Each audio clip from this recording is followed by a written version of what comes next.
Ma'asyiral muslimin, sidang jamaah salat Jumat yang insya Allah dimuliakan dan dirahmati oleh Allah Subhanahu wa taala. Setelah bertahun-tahun menikah, Ibrahim alaihi salam dengan Siti Sarah, Allah menakdirkannya tidak punya anak bertahun-tahun.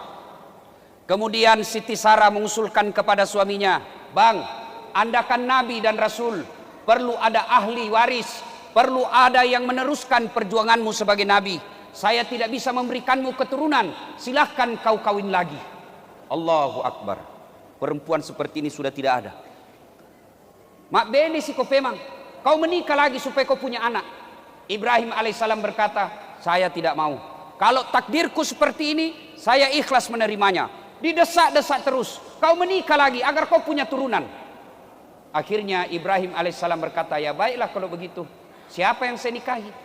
Siti Sarah berkata, "Tidak usah cari yang jauh-jauh. Ini saja pembantu tak, namanya Siti Hajar." Menikah. Sebelum menikah, pada saat belum punya anak, itu Ibrahim alaihissalam berkurban. Apa yang dikurbankan? 100 ekor onta, 300 ekor sapi, dan 1000 ekor domba. Kira-kira kalau dirupiahkan sekarang kurang lebih 25 miliar. Semua orang mengaguminya, semua orang memujinya. Kata Ibrahim, "Luar biasa kau Ibrahim. 1000 domba, 300 sapi, 100 onta. Luar biasa banyaknya ini pengorbananmu kepada Allah." Ibrahim dipuji, datang penyakit kepujiannya. Semua manusia kan senang dipuji. "Wih, makin muda kau, padahal kita makin tua, tapi kita senang." Ibrahim pun kena. Ketika dipuji, keluar mulutnya, lepas kontrol. Wah, tidak seberapa ini, 25 miliar, kecil ini. Andai saja ada anakku saya potong kalau Allah minta. Ini binatang, tidak ada apa-apanya. Kalau Allah minta, anakku saya kasih kalau ada anakku. Ya begini kan manusia biasa banyak ngomongnya kalau belum dikasih. Nanti kalau saya anggota DPR, datang kau ke rumah, ada masalahmu saya bantu kau. Begitu jadi anggota DPR, tidak pernah terbuka pintu rumahnya. Nanti kalau saya kaya, ada mobilku, Ustaz, tenang kau Ustaz, saya bawa kau pergi ceramah. Begitu ada mobilnya, nakalatson jaki saja lewat, tidak singgah-singgah. Andai saja ada anakku ku potong. Waktu itu memang Ibrahim belum punya anak. Berlalu, menikah dengan Siti Hajar, hamil Siti Hajar, lahir anaknya, memberi nama Ismail. Inilah keturunan kita orang Islam. Siti Sarah dengan Ibrahim alaihissalam lahir pula anaknya, lahir Ishak. Inilah keturunan orang Yahudi. Nah, setelah usia Ismail alaihissalam, dalam Al-Quran tidak dijelaskan berapa jumlah umurnya. Al-Quran hanya mengatakan sudah pandai disuruh dan bisa membantu bapaknya. Kira-kira ulama menafsirkannya kira-kira 14-13 tahun. Tanggal 8 Zulhijjah, mimpi Ibrahim. Ibrahim, kau pernah berjanji kalau ada anakku saya potong. Sekarang ada anakmu, potong itu anakmu. Bangun Ibrahim. Wah, ini mimpi atau wahyu? Kalau mimpi, kenapa terang sekali? Kalau wahyu, kenapa anak disuruh potong? Satu lagi, kalau anak 9 disuruh potong, kita cari yang paling nakal. Potong anakmu, cari itu yang bajingan, potong saja itu. Ini satu dan lama ditunggu, disuruh potong. Ibrahim berpikir, maka tanggal 8 Zulhijjah disebut hari Tarwiyah atau hari berpikir-pikir. 9 Zulhijjah malam mimpi lagi. "Gere ya anakmu, pura kau mak janji." Kalau bahasa Bugisnya, potong itu anakmu, kau sudah janji. Bangun Ibrahim. Ini bukan mimpi, ini perintah Allah. Maka tanggal 9 Zulhijjah kita sekarang disebut hari Arafah atau hari keyakinan. Tanggal 10 Zulhijjah dia kasih tahu istrinya, "Hajar, mandi kau itu anakku baik-baik, kasih pakai baju baru, sisir rambutnya bagus-bagus, saya mau bawa pergi jalan-jalan." Baik. Maka dibawalah anaknya, dipanggil Ismail. "Nak, kalau semalam saya diperintah Allah memotongmu, menurutmu bagaimana?" Kira-kira kalau anak tak ditanya itu, Nasuruh kak potong ke Tuhan. Bagaimana menurutmu? Anak tak pintar pak. Apa jawabannya? Jangan misaya pak, nenekku mau yang sudah tua. Itu jawaban orang pintar tapi tidak soleh.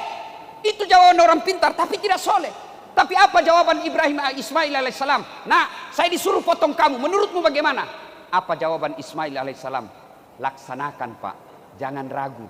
Cuma sebelum bapak potong saya, ada beberapa permintaanku. Satu, tolong tutup matanya Abah. Kenapa? Karena kalau kita lihat pasti kita tidak mampu dan tidak tega. Dua, tolong ikat tanganku dan kakiku. Supaya apa? Saya tidak meronta-ronta kesakitan. Tiga, tolong baju yang saya pakai jangan disentuh darah. Supaya ibuku ketika melihat dia tidak ingat saya. Dan yang keempat, kalau saya sudah wafat, jangan ada lewat anak-anak seumurku di depan rumah. Supaya ibuku tidak mengenangku lagi. Baik, jalanlah dua manusia ini. Ibrahim, dia bawa anaknya Ismail alaihissalam menunaikan janjinya tanggal 10 Zulhijjah. Maka kita sekarang tanggal 10 Zulhijjah disebut hari An-Nahar atau hari melaksanakan janji. Jalan. Ketika dua manusia ini jalan, datang setan. Ibrahim, mau kopi mana? Kau lihat itu anakmu. Lucunya, lama kau tunggu, masa kau mau potong? Sadar kau Ibrahim. Ibrahim ambil batu, dia lempar, ishab, dia pergi kau setan. Jangankan anakku, diriku juga saya potong kalau perintah Allah. Pergi kau. Lempar. Setan lari. Sampai kota baru, balik lagi. Dia goda. Gagal menggoda Ibrahim, dia datang ke istrinya. Hajar, kau tahu enggak mau dibawa kemana anakmu? Mau jalan-jalan. Bohong, dia bohongi kau suamimu. Dia mau potong. Ah, masa bisa? Kenapa bisa? Katanya perintah Tuhannya. Siti Hajar berkata, jangankan anakku, saya saja siap dipotong kalau itu perintah Allah. Lempar lagi setan. Lemparan kedua. Putus asa setan? Tidak. Dia datangi lagi anaknya. Ismail, kau tahu mau dibawa kemana bapakmu? Setan masih mau bicara, langsung dilempar kena mata kanannya. Inilah sejarahnya melempar 3 jumroh kalau kita pergi menunaikan ibadah haji. Dan seterusnya. Begitu sampai di tempat penyembelihan, dipotong anaknya. Tidak mempan. Nagere anaknya, tidak mempan. Wih, keras sekali nih kulitnya. Ismail berkata, barangkali tumpul pak. Dia hantamkan ke batu. 1 kali hantam, hancur batunya. Lalu Ismail berkata, ulangi pak. Sebelum diulang, lepaskan ikatan tanganku. Lepaskan ikatan kakiku. Kenapa? Kalau saya diikat, nanti Allah menilai saya tidak ikhlas dan tidak tulus. Lepaskan ikatanku. Dilepas. Begitu mau disembelih kedua kalinya, Allah di atas aras memanggil malaikat Jibril. Jibril, kau lihat itu hambaku. Kau lihat itu hambaku, perintahnya. Lalu Allah subhanahu wa ta'ala memuji dua manusia ini dengan membesarkan malaikat Jibril bertakbir, Allahu Akbar, Allahu Akbar, Allahu Akbar. Disambung oleh Ibrahim alaihissalam, La ilaha illallah huwallahu akbar. Mendengar ini, lalu Ismail alaihissalam melanjutkannya, Allahu Akbar walillahil ham. Itulah sejarah takbir kalau bapak takbiran hari raya. Allahu Akbar, Allahu Akbar, Allahu Akbar. Malaikat, La ilaha illallah wallahu akbar. Ibrahim, Allahu Akbar walillahil ham. Ismail. Nah, setelah itu Allah perintahkan Jibril, kau ganti lehernya Ismail dengan leher onta atau domba. Disembeli, selesailah. Inilah uji coba keimanan Ibrahim alaihissalam, yang beberapa hari lagi yang akan datang kita juga akan diuji kemampuan kita, diuji iman kita. Mau joko itu kurban? Alhamdulillah pak, Allah tidak minta potong anak, Allah cuma minta potong kok kambing. Jalan sekitar, saya tidak bisa beli kambing Ustaz. Kau tidak bisa beli kambing, tapi rokok, pulsa kau bisa beli. Kambing 1,5 juta. Kumpul itu pembeli pulsamu, kumpul itu pembeli rokokmu, bisa 1 ekor sapi kamu beli. Jadi saudara-saudaraku perokok dan pembangkit pulsa data, hati-hati kok. Mengaku beriman tapi kau tidak berkurban, siapa yang ngakui kau beriman? Maka kurbankan. Idul Kurban, ibadah haji sangat erat dengan kaitannya pengorbanan kita. Korban apa?